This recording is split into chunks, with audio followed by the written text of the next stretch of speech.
Welcome to the Journey to Happy podcast, where you get concrete tools for mindset work, my best tips for lowering your anxiety. And you also hear funny and encouraging stories from me and others who have stories to share. Around here, you'll discover the easy way to stop overthinking, to get rid of self doubt, and finally embrace a calmer, more confident you. I am Olga, your host, a former therapist, a life coach, wife, blissfully an IVF mother, and a coffee lover. I'm excited that you tune in today, and I'm honored to be on the journey with you. Hey guys, welcome to another episode of Journey to Happy podcast. I'm Olga, your host, and today I'm going to be talking about how to get out of the victim mentality. So I was driving home last night after having been at a supper with friends, and I was listening to one of the podcasts that I love listening to. And the podcaster was talking about how for the longest time she had a victim mentality. And it kind of surprised me because she had such a strong mindset today. And she had a guest in her podcast, and they were talking about something completely different. But in their introductions, they were talking about how they both used to struggle with victim mentality. And it just inspired me to have this conversation with you guys here. I do think that as a mindset coach, one of the most common issues I see, other than fear showing up in people's mindset to steal their healthy mindset, is the blaming, the expecting of negatives to happen. And of course, all of those are factors of having the victim mentality. It is very common, I must say, for us to engage in victim mentality without even knowing that that's what we're doing. Mostly because, well, we don't know we're doing it because other people have sort of modeled that for us. Because quite honestly, is the it's the easy way out. And I say easy in a very cautious manner, because by easy, I mean it requires not a lot of intentionality or responsibility from ourselves. But when you're in victim mode, you suffer so much. There's nothing easy about feeling victimized and feeling like and having the victim mentality. And for the purposes of this episode, maybe some of you are listening to me talk today, and you do feel today like you have been victimized and a victim of something or someone. And so I love you. I'm sending you all my love. And my best wish for you is that after listening to this podcast, you open your mindset to perhaps feeling more empowered and less of a victim. And I say that having been a victim of violence and a violation of human rights. I think some of you know that I came to Canada as a refugee fleeing conflict in my homeland, Colombia, because my dad had been kidnapped, had been released, and he had written a book telling all of his experience. And that, of course, was not well received by the terrorist group that had him kidnapped. And I felt through parts of that season of my life victimized, because I was a victim of terror and the violation of human rights. And so I'm not saying that there is no victims on earth. There are. I'm talking specifically about victim mentality. And so one thing is to have been a victim of earthquake, and you were victimized, your home was victimized. And something else, what you do with that life experience, how you continue to feel mentally as a victim and what that does to you. So to break it down for you, I'm obviously going to tell you how to get out of victim mode, because it creates unhappiness and it's not healthy. It's not healthy, and it does not give you mental clarity, mental peacefulness, and happiness, which is what we all want. So to break it down, I thought I would begin by sort of just giving you some three key elements that I think people who carry the victim mentality believe very deeply and very close to their core. One is that bad things happened and will keep happening. In a previous episode, I was talking about how once we experience something negative, like a pregnancy loss, we become aware that pregnancies are not forever, that we can lose them, that they're not just blissfully and happy. And so the same can happen to us. Like an experience like that could leave us to feel like a victim of life indefinitely by keeping a belief that says that bad things happen and will keep happening. One of the mindset works that I've done, I don't know, maybe I'm going ahead. I'm just going to come back to the victim mentality, the three key beliefs. Okay. So one is that bad things happen and will keep happening. The other one is that other people or circumstances are to blame. So usually we're blaming, we're pointing our finger out to say, you are responsible for how I feel, and it doesn't feel good.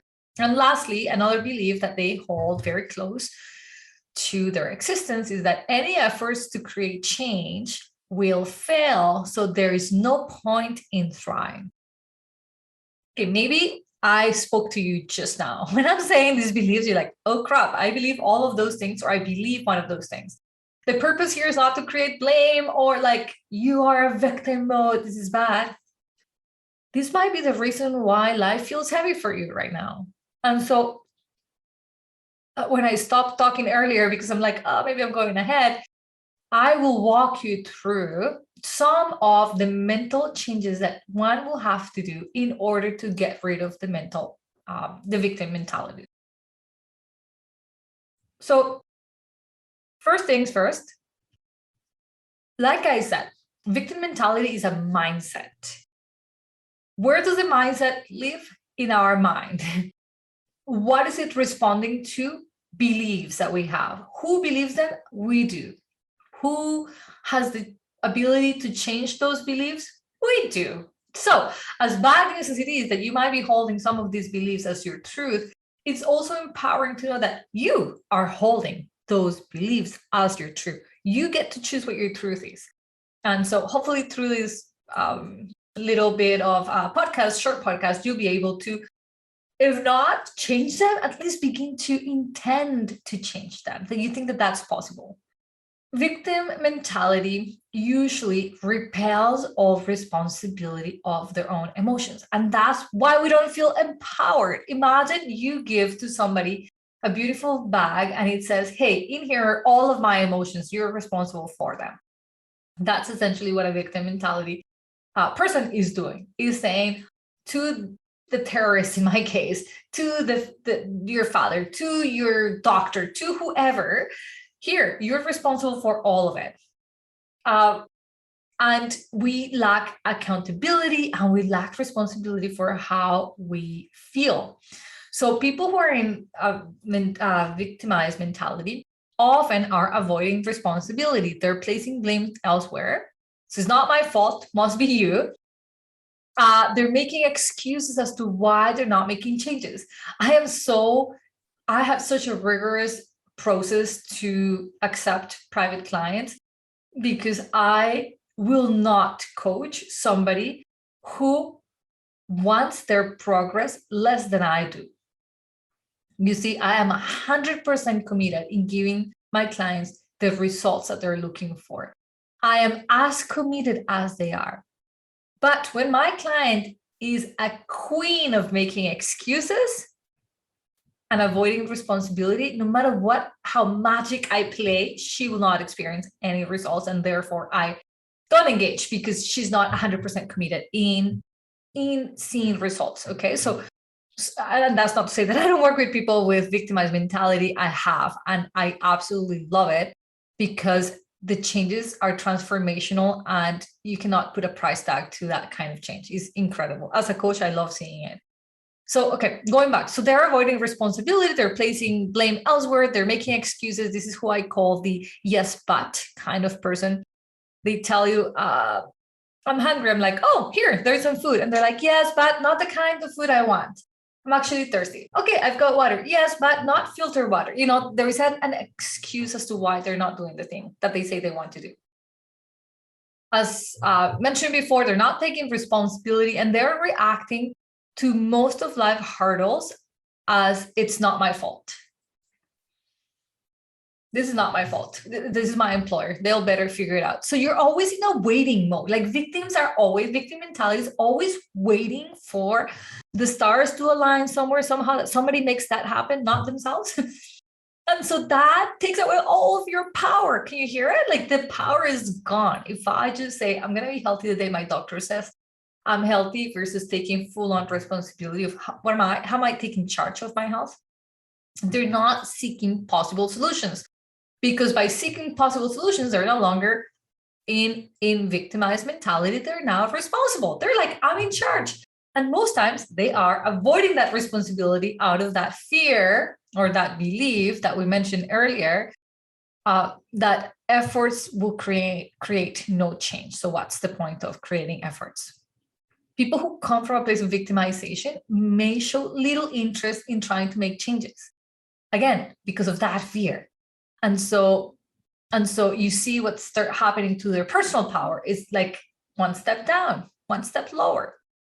Obviously, everybody who is in victimized mentality, and this is the reason why I feel so passionate about coaching people out of it, they have a sense of powerlessness. I just, like I'm unwilling, I'm unable, what's the point? I can never change things. I don't know if you guys have read Walk to Freedom by Nelson Mandela, and he's it's probably not by Nelson Mandela, but it's Nelson Mandela's biography. Anytime I think of a hurdle as like, what's the point? I think of Nelson Mandela being in jail for 27 years unfairly, primarily because he was Black, really, and using that time to study law. He studied law. He ran inside his jail cell, which was tiny, every day, multiple miles to stay in shape. He became a lawyer while being in jail, and he left 27 years of being in jail, having missed his mom's funeral, his son's funeral, to go into the outside world free of resentment, not blaming anybody, but fully prepared to make change happen. He ended the apartheid, and he became the prime minister, creating equality for Black people in South Africa. I will for always have Nelson Mandela as one of my ultimate leaders and humans who can best embody to us what happens when we choose to not have, we could be a victim of injustice and we can still choose to not take on the victimized mindset, understanding that will be the real hurt. That will be the real issue, the real pain, the real lack of freedom, really. It will be us victimizing ourselves. So I went off a bit because I am personally highly inspired by Nelson Mandela. I always will be.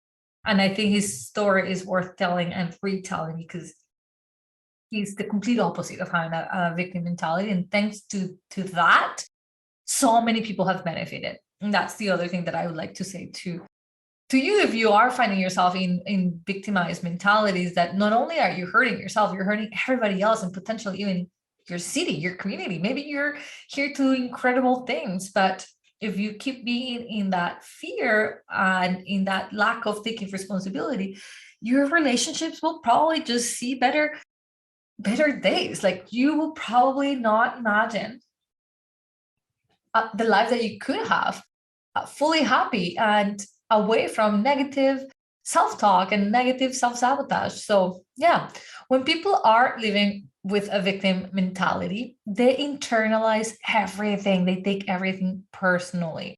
And why? Because they're already feeling like they're a victim. And so they're almost walking around the world thinking, who's going to do what to me today? How is it not going to work for me? How am I going to regret this later? Everything bad happens to me. I can't do anything about it. So why try? I deserve the bad things that happen to me. Nobody cares about me. So all of those unhelpful thoughts reinforce the limiting beliefs that we talked about earlier. And then if you add to that self-sabotage, oh my God, so somebody's actually liking you and treating you well, and you're like, this is fishy, I don't know. And you just go and ruin it somehow, like repel that nice treatment. And then you wonder, why does everybody treat me so bad? Because the people who treat you well, you think that they are up to no good and you reject them. And of course, the victimized mentality brings you to a lack of self-confidence. Your confidence goes down to the ground because you, the person who builds the self-confidence, is not doing anything other than negative self-talk, sabotaging, repelling the goodness, and holding three very strong beliefs that ultimately bring you to a place of nobody can be trusted, frustration, anger, resentment. The world is against me. Everything is against me. You might even end up feeling angry, like have anger issues, feeling really isolated and lonely, and perhaps maybe even developing depression. So where does this victimized mentality come from? Obviously, for most of us, comes from a past trauma, or maybe somebody betrayed us, our trust was broken.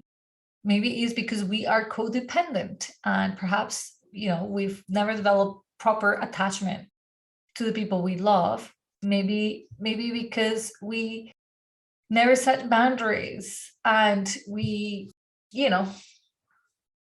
never thought about it, quite honestly. I feel that a lot of my clients is because they never realized that they were in victimized mentality. And now that they notice, they can do something about it. And that's my goal today, that by listening to this, you ask yourself and think, gee, am I carrying a victimized mentality that needs to be changed? And if so, how can I do that? So I really wanted to give you all these backgrounds so that you could sort of begin to understand what victimized mentality is. Okay. So how do you get out of it? First and foremost, I would encourage you to see and ask yourself, what are those beliefs that I'm holding? And if it's true that you believe that bad things happen and will keep happening, or that other people or the circumstances are to blame, or any efforts to create change will fail, so what's the point trying? If that is you, I would like to, this is the moment where you want to think to yourself, I need to start thinking differently. So what else could I think about? What beliefs could I have that would eventually make me feel like it's okay to take responsibility, that I don't need to blame anybody else, that I can feel powerful all on my own without anybody fixing anything for me, and that I can be all things that I was meant to be, despite the trauma I've experienced, despite the betrayal I went through, despite of what my parents modeled for me. So I focus primarily on helping people change their beliefs, because it's possible. It's doable. All we have to realize is, like, I do have these beliefs, and these beliefs bring all of these experiences into my life that I dislike, or behaviors or actions or feelings. And from there, when you make a conscientious decision that those beliefs no longer serve you, that you want to change them, the transformation begins, but you have to mean it. You have to really, truly say, I am willing to let go of these beliefs that I've been holding for a long time, because they don't serve me. And they are the cause, the leading root of me feeling the way I feel: powerless, resentful, depressed, you name it. Once you've done that, then I encourage you to start thinking and daydreaming, like, how would you want to feel instead? What would you like? So let's say that you did experience some trauma, like I did. What do you want to feel? And I knew early on, like the next day I found out my dad had been kidnapped, I told myself, these people have taken enough from me. I'm not giving them another hour of my mental peacefulness or my inner power. So I'm forgiving them. And I did. I forgave them. I just thought, they don't know what they're doing. That's it. If they knew, they wouldn't be doing it. I personally forgave them. So what I want you to think about is, and I'm not suggesting forgiveness is the answer to letting go of victimized mentality, but perhaps it is. all I'm saying is that it is to change a belief, you want to ask yourself, what will be a more powerful way? How can I gain power over that? For me, forgiving them was my way of gaining power back. Because if I forgave them, I didn't resent them. And therefore, I had no hostile feelings in my heart. And they did not have power over me. Because I had said, your doings belong to you. And taking care of my emotions belongs to me. And this is how I take care of my emotions. I do not want any resentment or anger or depression in my body, in my mind. And so that what was intuitive to me to do. So to change those beliefs, that's one thing that you want to ask. Daydream, how would I like to feel? If I think back, that's how I would like to feel, that these people have no control over my emotion, that I can be above that. And so once you know how you want to feel, then you can easily recreate new beliefs. So how do you want to feel? What do you want to believe based on how you want to feel? So I wanted to feel that those people who had kidnapped my dad did not have power over my emotional well-being, that they were not going to traumatize me, in other words, for life. And so what would I need to think about? And so that's why I hosted the new belief that forgiving will liberate me from anybody's potential future harm to myself. And then I also hosted the belief that bad things happen to good people, but good people can overcome those bad things that happen to them. And hosting that belief was important to me, because the first question when you do go through something like what I did is, why me? Why us? What did we ever do? So you're taking, again, responsibility, right? Like whether you blame you or somebody else, the blame still lives inside of you. So we got to shift that blame for something else. When we don't accept responsibility of our own well-being, like they did that to me, is their fault. Yeah, but I own my emotions. So what am I doing about it? What would be a better way for me to approach that? And then you have to do the courageous thing, which is to stick to what is good for you. Okay. So instead of feeling that is their fault or it's your fault and going into that, what we call labeling of good and bad, guilty or not, try to compassionately, intentionally fuel behaviors and feelings that are better for you. So rather than complaining, I wanted to go into gratitude. What is good about what it is? Like, so when my dad was kidnapped, one of the things I thought about is like, he's such a great, he's an athlete. He's such a good, he's going to enjoy walking a long time. He's going to enjoy the sounds of nature if they are keeping him in nature. Or I always thought if they were going to take somebody to be up in the mountains, like in captivity, my dad was the best person to be, because physically and mentally he could take it. As up as that sounds, that's where my mind went, rather than complaining, rather than worrying. Shifting blame. I went from like the first day I was like, who does that? Like how do you comprehend a human violation, a human right violation of that sort? And so I went from blaming them to understanding. Okay, so these are people who have been raised in very critical circumstances. They've never had equality. They've never experienced equality. They were probably also taken from their parents at some point. I just went to understand where they could have potentially come from, that doing something as horrific as what they do for a living would make sense to them, was like their only choice in life. And then accepting responsibility for what belongs to me, but also setting clear boundaries for what does not belong to me. So victims of abuse, for example, tend to take responsibility. Maybe I was too provocative. Maybe I shouldn't have walked alone. Maybe I shouldn't, that is taking responsibility for what doesn't belong to you. And so it's having those in balance for victimized mentality, to know what belongs to you. Your well-being belongs to you. The fact that your house was hit by the hurricane, well, that doesn't belong to you. You can't blame yourself for it. Like, I wish I hadn't had a house in that place. I shouldn't have moved here. Well, natural disasters are going to happen. Bad things are going to happen. And we do nothing by avoiding responsibility of what belongs to us, and owning responsibility of what doesn't belong to us is just going to feel so much heavier, because we're not supposed to be carrying that. When you're feeling trapped or powerless, that's a cue for you to know that you're giving away what belongs to you, your power, your personal power. So is thinking of how can I make a difference within me? Again, setting those boundaries and finding solutions. Acknowledge that your beliefs, that you can do something about your beliefs and find a scenario. When the fear of, but what if I fail? What if I do this and it fails? Well, at least you will have the satisfaction that you try something to get to a different place. And you learn there is never failures in this journey. There is only lessons or wins. You either win because it worked or you had a lesson. Okay, next time maybe I'm going to do something else. So I do like the idea of brainstorming with my clients, and we just sit down and brainstorm all possible better ways of thinking about it, all possible solutions to the problem. If the victimized mentality has them in a problem that they don't see any solution to, that's something that we do. And then we focus very much on encouragement and validation that comes from themselves, not from anybody else, so that they feel confident making decisions, again, that take full on responsibility.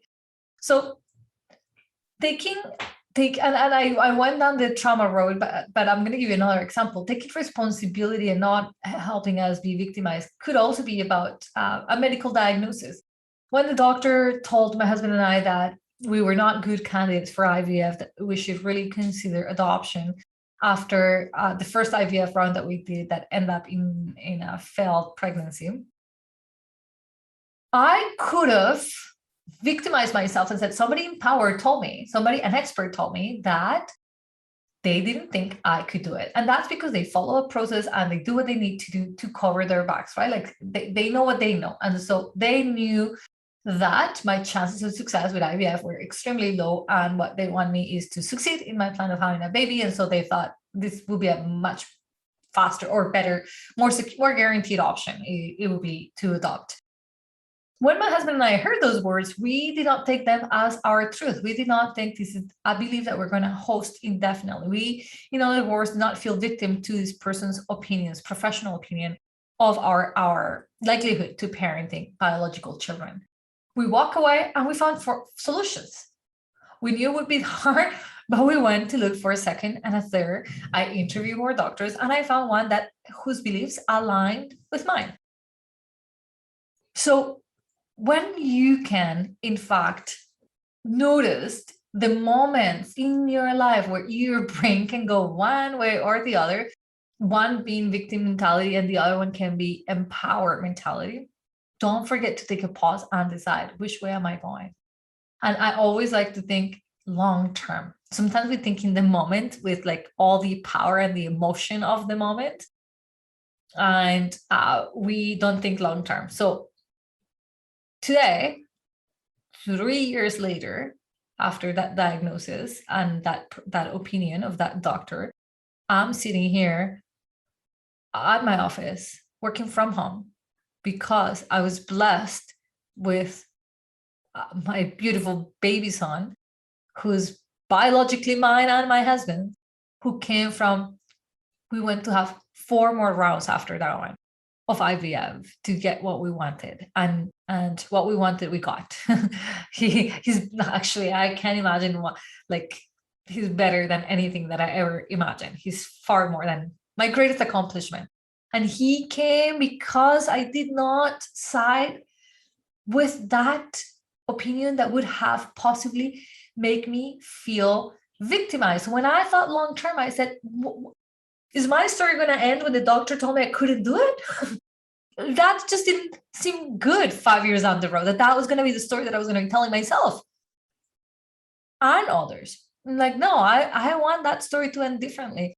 It's probably going to end when I say it's over, not when somebody else tells me it's over. That is taking responsibility. I did not feel, and I'm doing a whole other episode on just not taking diagnosis as our identity, because I think it's so important. But I just want to give a different example on how we can easily victimize ourselves by being exposed to something.